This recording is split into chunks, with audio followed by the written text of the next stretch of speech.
Hyderabad MP Asaduddin Owaisi చిక్కుల్లో పడ్డారు. జై పాలస్తీనా వివాదం ఆయన మెడకు చుట్టుకుంది. పార్లమెంట్ సాక్షిగా పరాయి గడ్డకు జై కొట్టిన ఓవైసీ పార్లమెంట్ సభ్యత్వాన్ని రద్దు చేయాలని బీజేపీ నేతలు రాష్ట్రపతి ద్రౌపది ముర్మును కోరుతున్నారు. పలువురు న్యాయవాదులు ఇప్పటికే రాష్ట్రపతికి ఫిర్యాదు చేశారు. రాజ్యాంగాన్ని ఉల్లంఘిస్తూ పరాయి దేశాన్ని కీర్తించిన ఓవైసీకి పార్లమెంట్లో అడుగుపెట్టే అర్హత లేదని బీజేపీ మండిపడుతుంది.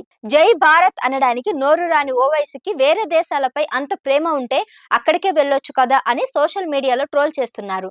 పరాయి దేశానికి విధేయత ప్రకటించే ఎంపీల సభ్యత్వాన్ని రద్దు చేయొచ్చని రాజ్యాంగ నిబంధనలు చెబుతున్న నేపథ్యంలో ఎంఐఎం అధినేత మెంబర్షిప్ ను రద్దు చేస్తారనే చర్చ జరుగుతుంది. అయితే సభ్యత్వాన్ని రద్దు చేయరని, నిబంధనల ప్రకారం మళ్లీ ప్రమాణం చేయిస్తారనే వాదన కూడా వినిపిస్తోంది. పార్లమెంట్ ఎన్నికల్లో వరుసగా ఐదోసారి గెలిచిన అసదుద్దీన్ ఓవైసీ ఎంపీగా ప్రమాణ స్వీకారం చేస్తూ జై పాలస్తీనా అన్నారు. జై భీమ్, జై మీమ్, జై తెలంగాణ, జై పాలస్తీనా, తక్బీర్, అల్లాహు అక్బర్ అని నినాదాలు చేశారు. ఇలా ప్రమాణం చేయడం రాజ్యాంగ విరుద్ధమని సుప్రీంకోర్టు న్యాయవాదులు హరిశంకర్ జైన్, అలక్ అశోక్ శ్రీవాస్తవ సహా చాలా మంది రాష్ట్రపతికి ఫిర్యాదు చేశారు. పాలిస్తానాకు విధేయత చూపినందుకు మన రాజ్యాంగంలోని ఆర్టికల్ 1024 ప్రకారం ఓవైసీ సభ్యత్వాన్ని రద్దు చేయాలని కోరారు.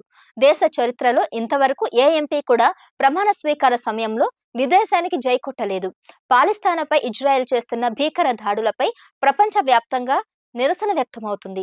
దాడులను ఖండిస్తున్న ఓవైసీ పాలిస్తానాకు మద్దతు తెలపడానికి ప్రమాణ స్వీకారాన్ని అవకాశంగా మలుచుకున్నారు. ఓవైసీ జై పాలిస్తానా అని స్లోగన్ ఇచ్చినప్పుడు పలువురు కేంద్ర మంత్రులు, బీజేపీ సభ్యులనే తీవ్ర అభ్యంతరం వ్యక్తం చేశారు. ఆయన వ్యాఖ్యలను రికార్డుల నుంచి తొలగించారు.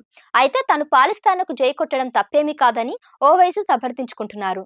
ప్రమాణ స్వీకారం సమయంలో అందరూ తమకు తోచిన నినాదాలు చేశారు.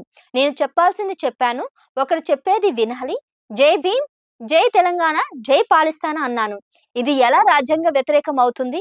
అలాంటి నిబంధన ఏదైనా ఉంటే చూపాలి. రాజ్యాంగం గురించి నాకు కూడా ఎంతో కొంత తెలుసు. పాలిస్తానా గురించి మహాత్మా గాంధీ ఏం చెప్పాడో తెలుసుకోండి. పాలస్తీన్లు అణచివేతకు గురవుతున్న ప్రజలు అని చెప్పుకొచ్చారు. ఓవైసీ జై పాలిస్తానా వివాదం ఇప్పట్లో సద్దుమణిగేలా కనిపించడం లేదు. భారత్ లో ఉంటూ భారత్ మాతాకి జై అనరు, కానీ రాజ్యాంగం విరుద్ధమైన పనులు చేస్తారు. ఓవైసీ తీరును ప్రజలు గమనించాలి అని కేంద్ర మంత్రి కిషన్ రెడ్డి దుయ్యబట్టారు.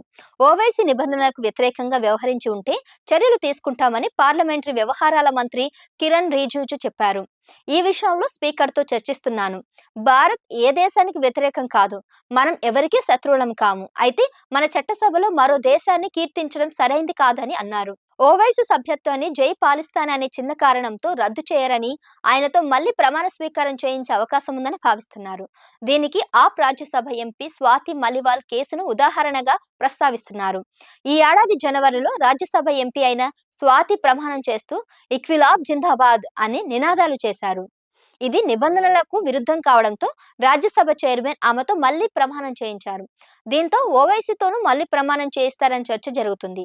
ఓవైసీ సభ్యత్వాన్ని రద్దు చేస్తే ఆయన కోర్టుకెళ్లడం, మళ్లీ ఎన్నికలు జరపాల్సి రావడం వంటి సమస్యలు తలెత్తే అవకాశం ఉంది. తాజా ఎన్నికల్లో ఓవైసీకి బీజేపీ ఎంపీ మాధవీలత గట్టి పోటీ ఇచ్చారు.